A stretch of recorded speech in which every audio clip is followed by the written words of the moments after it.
Hi there, trades. This is Brad Good with the Daily Market Insight for Monday, the 13th of December. All right, as we edge towards the holiday break or holiday season, the US CPI numbers, just have a bit of a recap from Friday.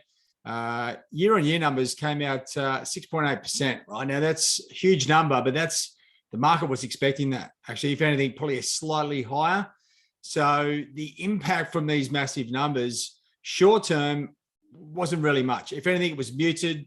Bit of dollar weakness, bit of toing and froing. But on the big picture, this is where you have to really sort of factor these numbers in. Inflation numbers like that are going to put pressure on the Fed, right? And we do have the Federal Reserve meeting this week. I'll come back and go through those numbers in a minute. So that's going to be huge, right? So come Wednesday in North America, Thursday morning in Asia, we'll see what's going on with the Fed. Now, no change of rates expected, but they'll have plenty to say. Now, just having a look where the currencies are, right? This Omicron is still sort of messing up the sort of natural rhythm of the market. I'm starting to feel a lot more confident where Euro is, okay? As in, it's just range bound at the moment, waiting for something from the ECB Europe. Now, there's issues around the virus spreading in Europe. Also, a little bit of weakness here leading into the weekend. Once the UK PM Boris Johnson came out and said, look, we may have some issues with this. Okay, a little bit of weakness there. But the Aussie, well, I'll tell you what, it's bounced hard after the reversal of the immediate sort of impact of the Omicron, which was Aussie weakness. Now, as it looks like this is going to be a mild sort of version of the whole virus, it's sort of come back, squared up. And if anything, looks like it's fair value around 71.70 at the moment. It's starting to look comfortable there, as is the Kiwi, right? We've seen a bit of correction, trading sideways. That generally tells you the currency is where it needs to be, right? All things being equal have been factored in, and we're now sort of waiting to see what's going on. Also, dollar yen, you can see that there as well. Now, dollar Swiss still isn't up where it was prior to the Omicron coming out, but it is finding a sort of bit of a home here around 92, sort of 20. Around those sorts of levels there, and dollar CAD sort of whipping around all over the place. Oil back at $72, but it's toing and froing all over the place. Now, so how can we piece this together? Now, the key part is focusing on what's coming out. So if I just come back over here, I'm just highlighting the really high impacting numbers, right? So you get some Tuesday UK employment numbers. Now, they may be over or superseded by the sort of Omicron sort of comments and things going on. But you know what? The UK economy, not comedy, is coming back online.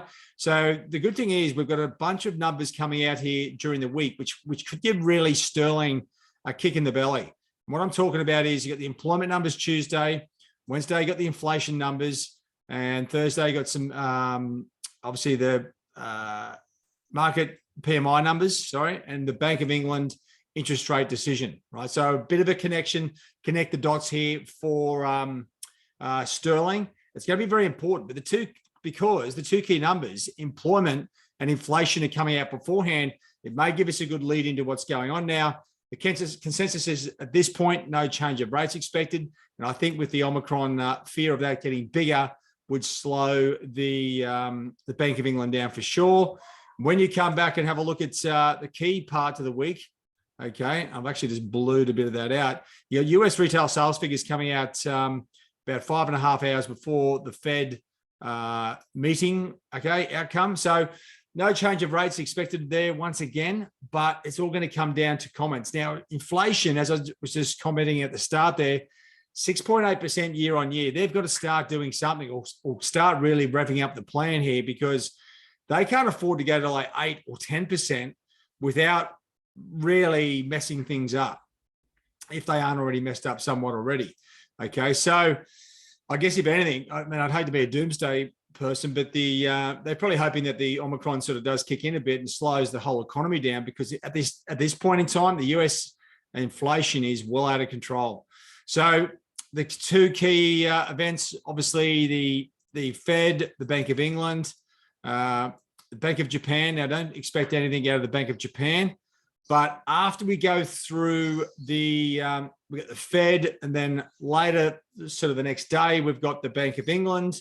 Then we've got some housing numbers, manufacturing numbers out of the US, and that pretty much does it. So the core focus of this week is going to be on those central banks with no change of rates expected. It's going to be a little bit wild, right? Because you can't really sort of factor in what are we expecting.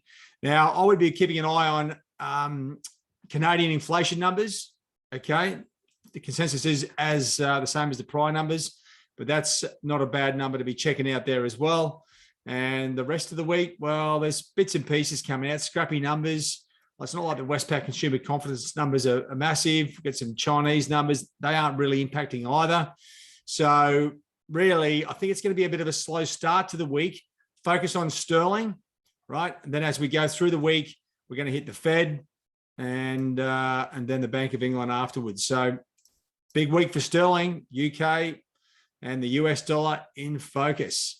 All right, guys, that's it for me. A little bit of a tricky one. As I said, we're coming towards the holiday season. This is probably really the last week where we'll see some, probably good volume and trading activity, but we need the numbers to drop for us. We need additional information from the Federal Reserve and the Bank of England to see exactly what's going on. To me, the Fed's the key to it, right? We've already got a plan. They aren't going to be changing that with those inflation numbers, but that's where the Omicron sort of screws things up because it puts a spanner in the works that we can't really foresee and predict what's going to happen from there. All right, guys. Otherwise, get into your news, check out what's going on, and we'll try and make odds and ends out of it this week. All right, chaps. Have a good trading week. All the best. Cheerio.